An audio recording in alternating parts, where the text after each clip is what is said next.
Welcome back to our grade 10 maths lessons. I'm Miss Awinup, your maths teacher. In our last lesson, we looked at circles. We looked at the parts of the circle, and we looked at properties in terms of the chord. In today's lesson, we're going to look at tangent properties. Okay. Tangent properties.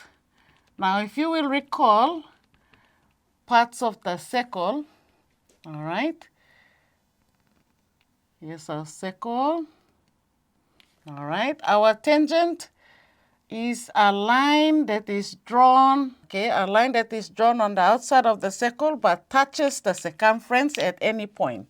So we can have a tangent drawn there. You can draw a tangent here. 3 lines drawn here are all referred to as the tangent. It is a line drawn at the circumference, all right? It only touches the circumference of a circle.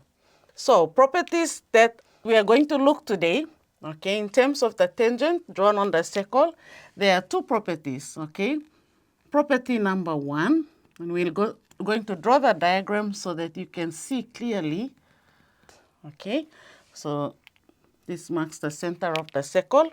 The first property of the tangent, okay, if a tangent is drawn at the circumference and the radius is drawn from the center and meets the tangent at the circumference, it forms a right angle, okay? So when the tangent and the radius meet at the point where the tangent touches the circumference, it forms a right angle, or 90 degrees, okay? Property number 2, okay? Property number 2, let's draw another circle. Now, property number 2, when 2 tangents are drawn from a point outside the circle, okay? Let's say that's the point. If I draw a tangent on the circumference to this line here, point, and another tangent that will, okay, all right. Again, we mark the center of the circle. When 2 tangents are drawn from a point outside the circle, all right, we are going to put in our radius, and we are also going to put a chord there, okay? So what happens when 2 tangents are drawn from a point outside the circle? These tangents are equal, okay? And apart from this, remember, these tangents are intersecting at this point. If I have a line drawn from this intersection, or the point outside the circle, to the center of the circle, that line bisects this shape here. Okay, what do we mean when we say bisect? Bisect means to split into 2 equal parts, all right? 2 equal parts, which means that the triangle formed up here is the same as the triangle formed here. The angle here is the same as the angle here, okay? But what happens to the angles here? Okay, don't forget there is a right angle here and here. This angle is bisected, so we have 2 equal halves, okay? This angle here is also bisected, and we have 2 equal halves, all right? So from this property, we find 2 things. That the tangents drawn here are equal, and the second point is that when a line is drawn from the center to this point, it bisects the shape, okay? That's property number 2, okay? We have only the 2 properties for tangents. So we will look at an example and see how we use these properties to find the size of an angle, okay? Let's have a look at our examples here. And I'm going to put it up for us so we can see. Let's see.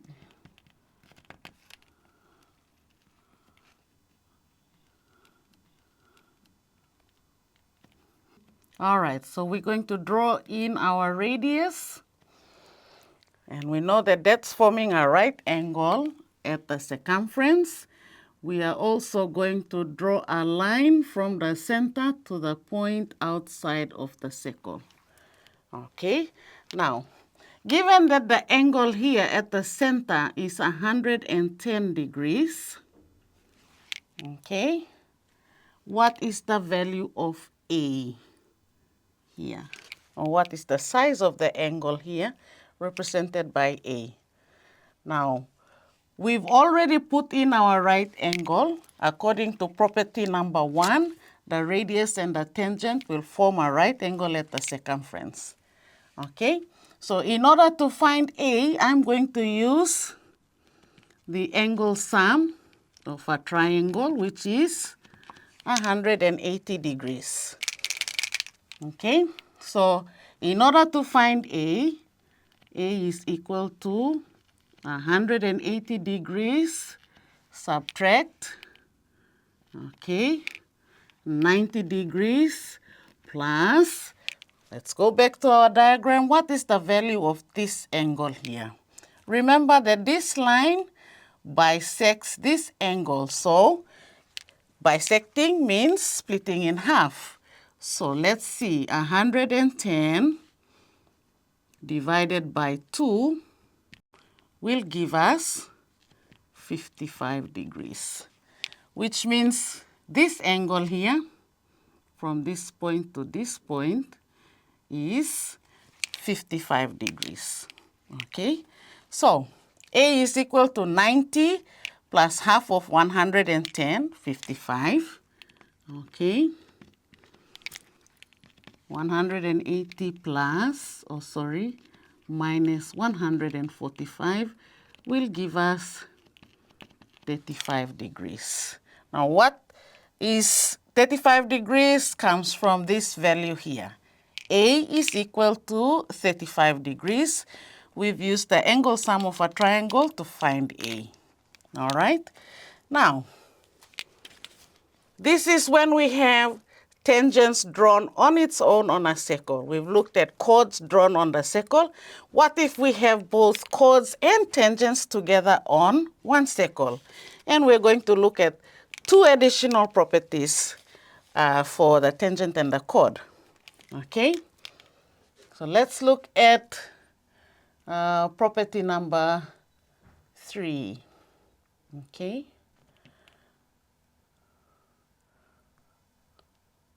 All right, now we draw smaller circles.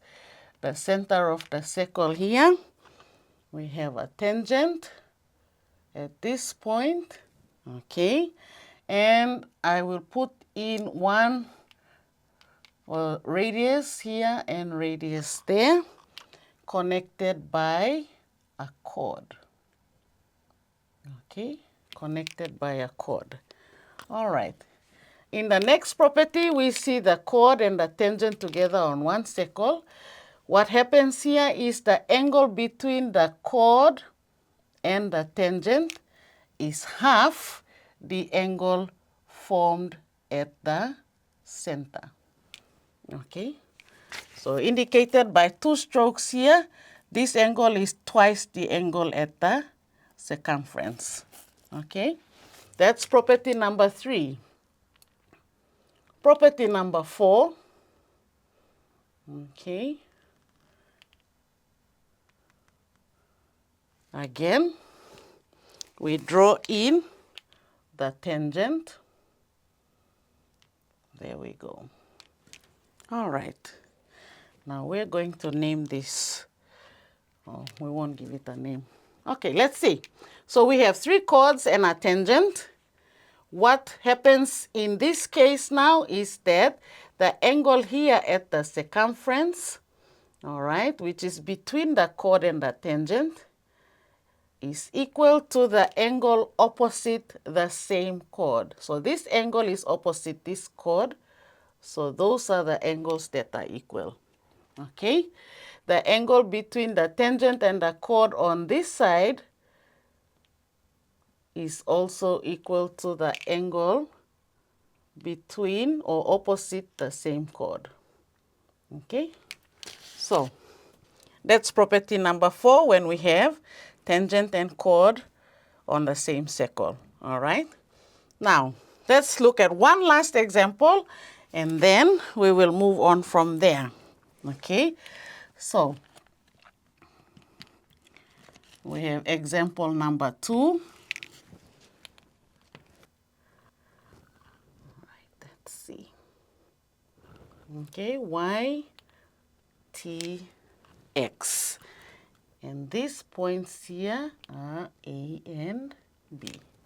Okay, so angle TAB, which is here, is equal to 60 degrees, and angle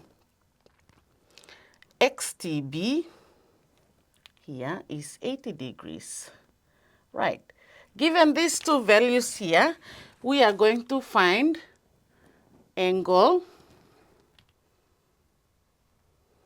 let's see, find angle TAB, all right, and angle angle ABT, okay, ABT. All right. Now, how do we find angle TAB?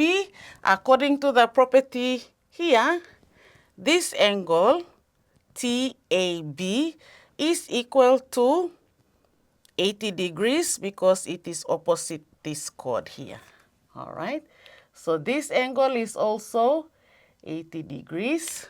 Okay, so TAB is 80 degrees. We don't even need to solve anything because the property already tells us that the angles will be equal. Okay, so make sure you're looking at your diagram correctly so that you can identify which two angles are equal. All right, angle ABT, which is this angle here, is opposite this angle here with the same chord in between. So ABT is 60 degrees. All right? All right. Now, it's not very difficult. All you need to remember is where the chord and the tangent are and the property that is in terms of those two chords or two tangents. All right? Now, that brings us to the end of our lesson. I hope you have learned something. In our next lesson, we are going to look at how to apply algebra with these properties and how to reason out to find answers. We call that deductive reasoning. Okay, I hope you've learned something new. I'll see you in the next lesson. Thank you for joining me.